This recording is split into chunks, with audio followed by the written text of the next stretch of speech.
Alright, family, welcome back to the channel. Listen, I'm gonna need you to listen carefully because this story right here has parts of it where it details things that this person got into. But I want you to keep into consideration this person's mental state as someone that is a fully diagnosed, full-blown schizophrenic individual. Okay? Now, could you imagine being sent to a country that you do not know, and then on top of that, you are without medication and proper help and proper support, and you are schizophrenic?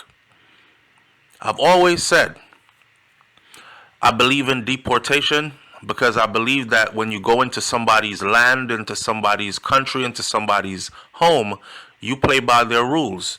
You abide by their rules and you do good when you're there.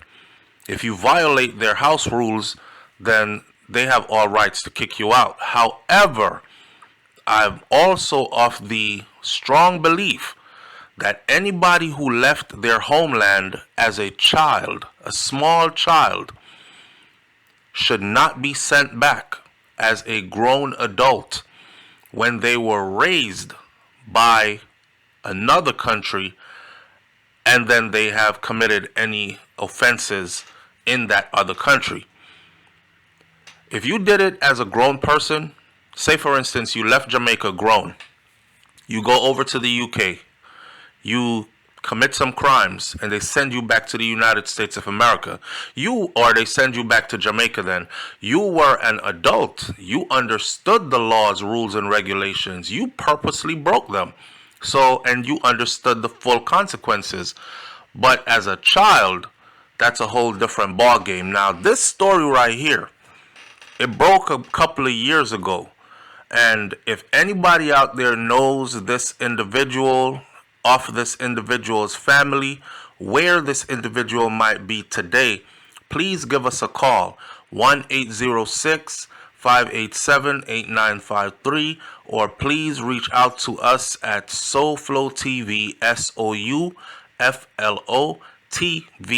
@gmail.com. We're really trying to find this individual and trying to see what he has been up to or if he needs any help. This is a couple of years later. The outcome might not have been so good.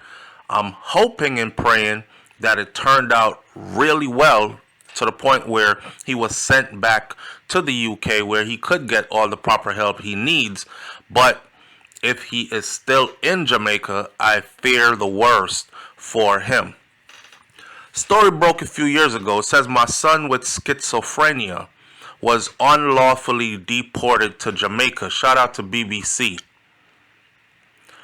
The family of a man with schizophrenia is taking legal actions against the Home Office for allegedly unlawfully deporting him to Jamaica.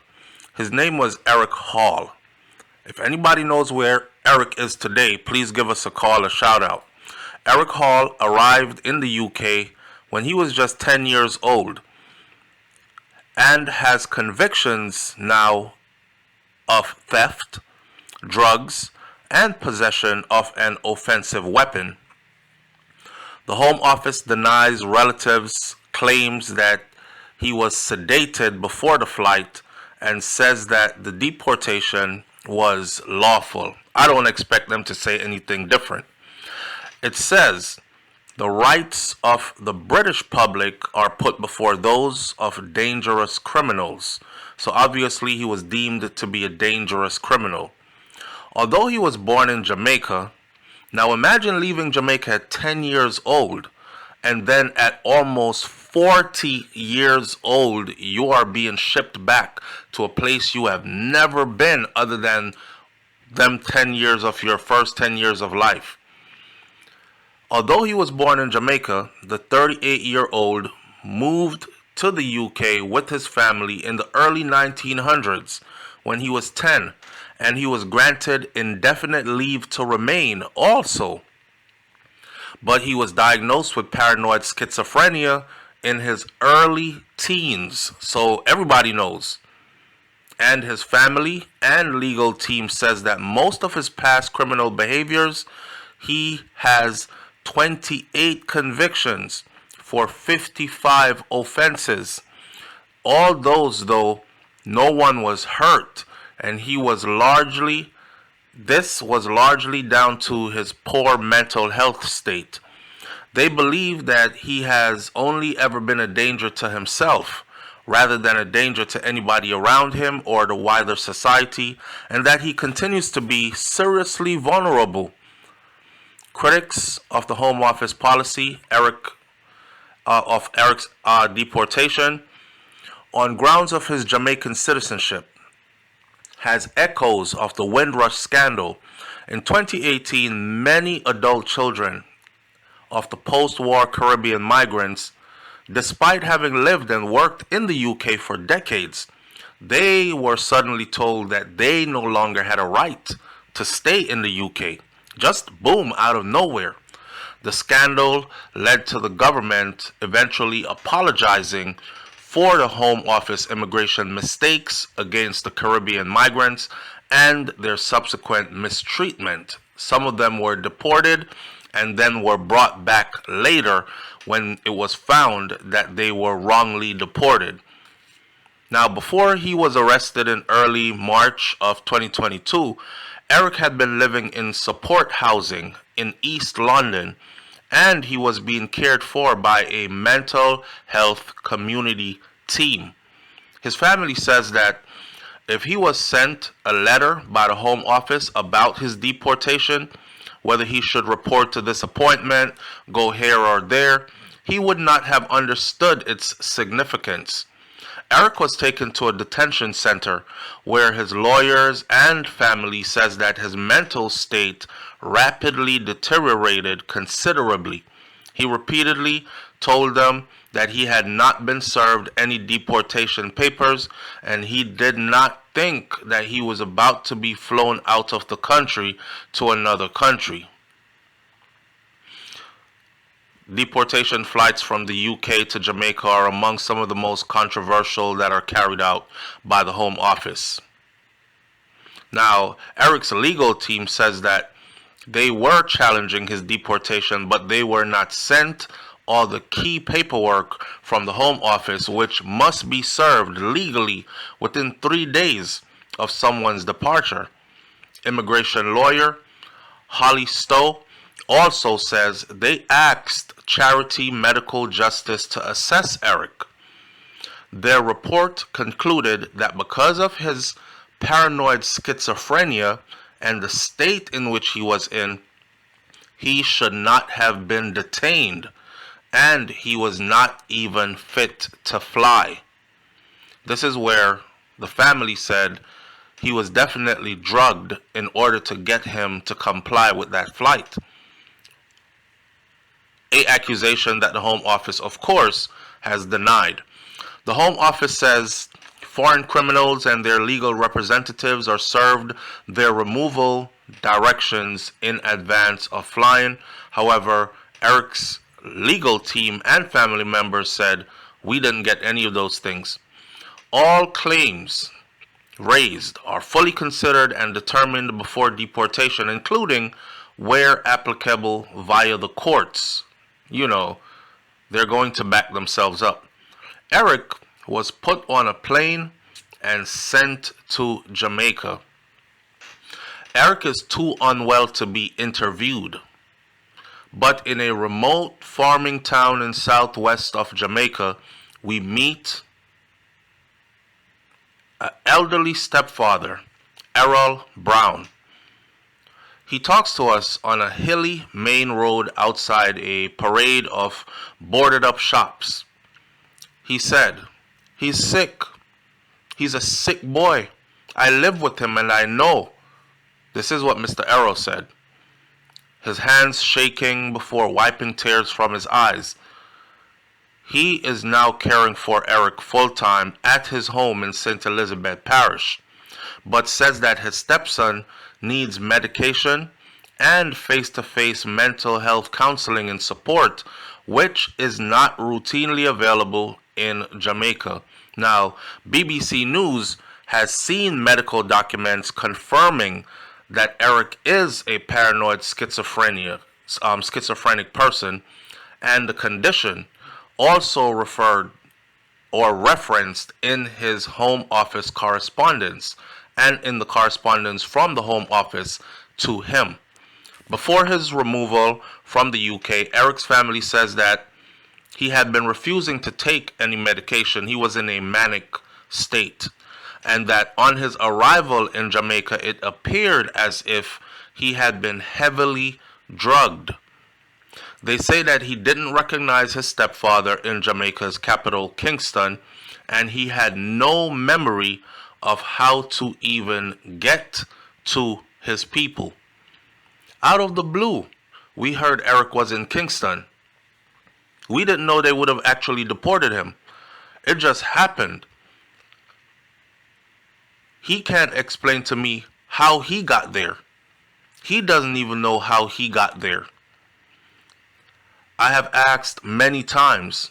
I know he was out of it.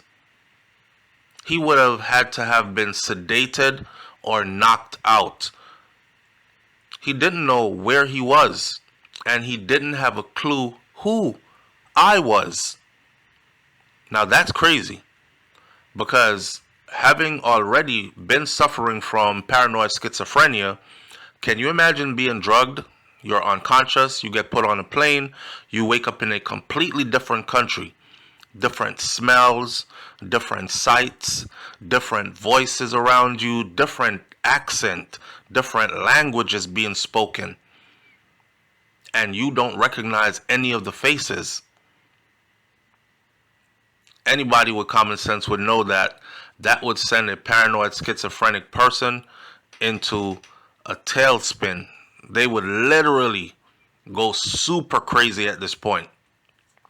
The Home Office rejects the claim that Eric was drugged. Passengers are never sedated on removal flights, and it's just wrong to suggest otherwise, is what they claim. Remember, his people are saying when they saw him when he got off that flight, he looked heavily drugged, and he did not recognize who they were. He did not know where he was, and also he just was out of it. He did not even know how he got to Jamaica. Eric's mother, Polly Brown, she lives and works in London. She decided to take legal action because she says that the Home Office was aware of her son's complex long-term medical history. Given the severity of his mental health condition, his family says that he is unable to legally represent himself. Mistress Brown is now acting on her son's behalf. He only has his stepfather to look after him in a strange country that he left when he was 10 years old. He is 38, almost 40 years old. In her East London flat, surrounded by family photos, her mood momentarily brightens as she shares childhood stories, talking about how Eric was as a young man, growing up as a little boy. She said that he was very loving. And when I used to go to school for his reports, they always said that he did good things, and they said good things about him. Remember, he was growing up fine until the illness hit. Now, I've been to university. I've studied human development. I've studied psychology. And one thing that I remember from being taught in school is that the schizophrenic mindset, the sickness, the illness, it has an onset of late teenage years to early adulthood years, mainly 17, 18 into about 25. That is where it will be super pronounced, right? Not saying that it cannot happen earlier or later, but these are the years where it is like super pronounced. She described how he was a passionate kid. He was all about art. And he once painted a picture of his own face, which was displayed in the school reception area because it was so good. He was also a talented footballer, playing for an academy outside of his school. His manager used to call him the Gazelle, she says. But it's not long before those fond memories vanish, as her mind is now thrown back to the present of where Eric is and the condition he is in now. We all know that Jamaica now has become very violent, she said. There are guns everywhere, and there are killings every day. It breaks my heart thinking about it, that he is out there and he might get killed because of his schizophrenia, him not having the proper support. His mind might lead him to get into and do things that, and he is not in a position also to protect himself. He can easily be taken advantage of. Deportation flights are used to remove both foreign criminals who have finished UK jail sentences and other foreign nationals who have stayed in the country longer than legally permitted. Again, for everybody hearing this, not every person deported is somebody who committed a criminal offense outside of just overstaying their welcome.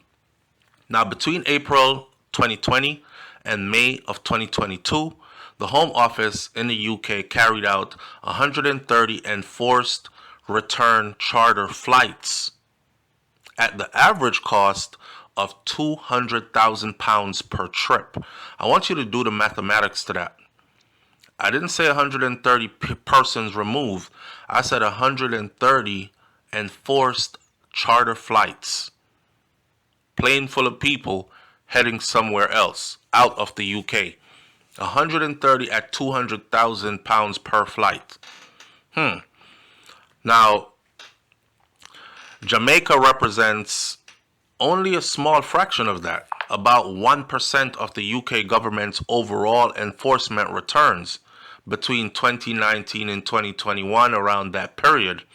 Around that period, 104 Jamaican nationals were sent back to Jamaica. Errol Brown fears for Eric's health. Errol is Eric's stepfather who is taking care of him now. And he says he fears for Eric and he fears for his health. He fears for his safety here in Jamaica. Care in Jamaica is free for people on the lowest income, but public sector facilities are often understaffed with medical shortages and a lack of funding. Errol can't afford to go private. I took him to the doctors after he landed because I was worried about medication. But our doctors out here, they don't deal with these kinds of things. In the UK, the family has developed a close relationship with their local MP, who is now challenging the government. Janet Dabby raised the question in Parliament on the day Eric was deported and supports all of the family's claims. In his younger days, he had been groomed and coerced into getting involved into criminal activities by other boys in his neighborhood. He is severely unwell. She described Eric's criminal activity as low level and says that he has been demolished and shipped off to another country. The Home Office says that it helps fund charitable organizations in Jamaica so deportees can reintegrate back into society. In other words, they give money to charitable organizations in Jamaica so that the deported from the UK can be taken care of, reintegrated back into society, kind of cushion the shock and the blow of being deported back to Jamaica. But Eric's family says that he hasn't been offered any ongoing support anywhere from anyone.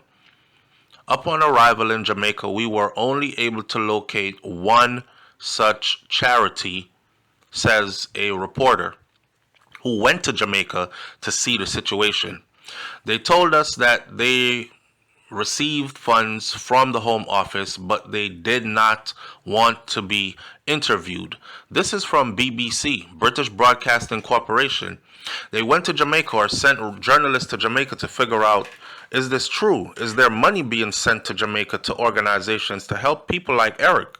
And one of them said, the only one they could find, said, yeah, we get some money from them, but we don't want to be interviewed. Eric Hall's experience in Jamaica is not an isolated case. We've spoken to 6 other men, according to these journalists, all with criminal convictions who were flown from the UK and now live on different parts of the island in Jamaica. All say that they have had no ongoing help and they have been unable to find secure employment, training, and housing. So basically, they're homeless, or they're catching at people yard, as we would say. They're unable to find employment, and they're unable to find help medical-wise. They say that deportees like them are stigmatized, and they worry for their safety. Obviously, they're vulnerable.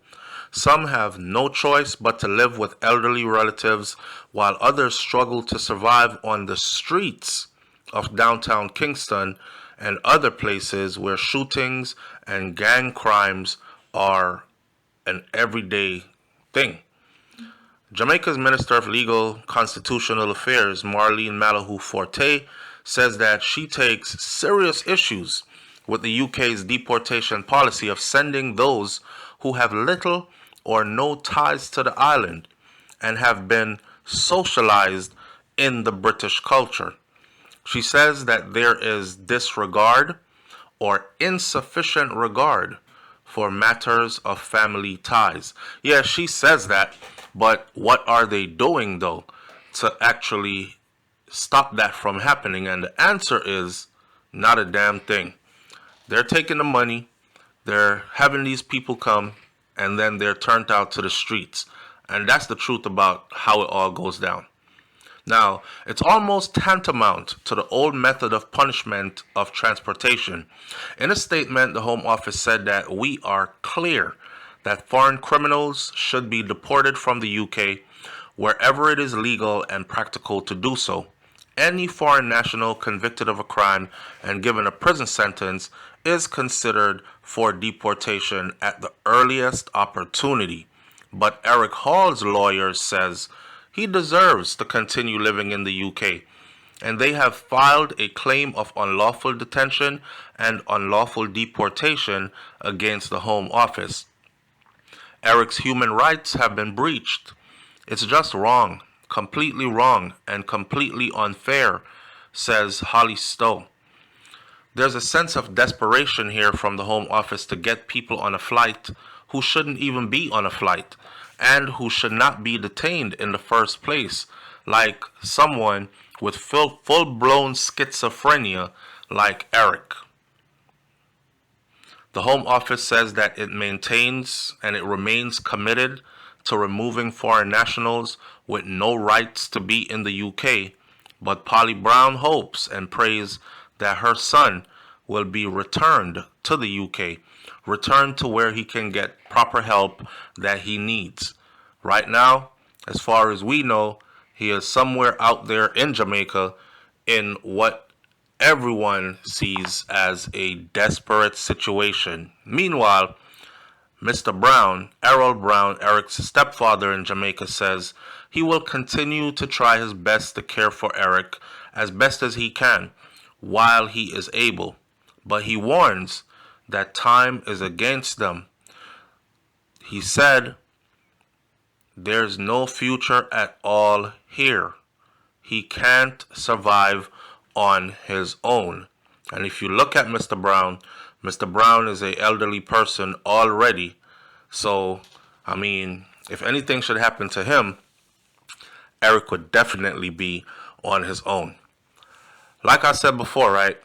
We would like to locate Eric or Eric's people. So if anybody knows of them, Mr. Brown or Eric's mother, please give us a call, 1-806-587-8953, or drop us a line at SouFLoTV, SouFLoTV @gmail.com. Leave your comments in the comment section below. Do you think that Eric should have been deported, Or do you think that Erica is one of those cases that should have been allowed to remain in the UK and get the proper help he needs? I'll catch you on the next video. Stay safe. I'm out. Peace.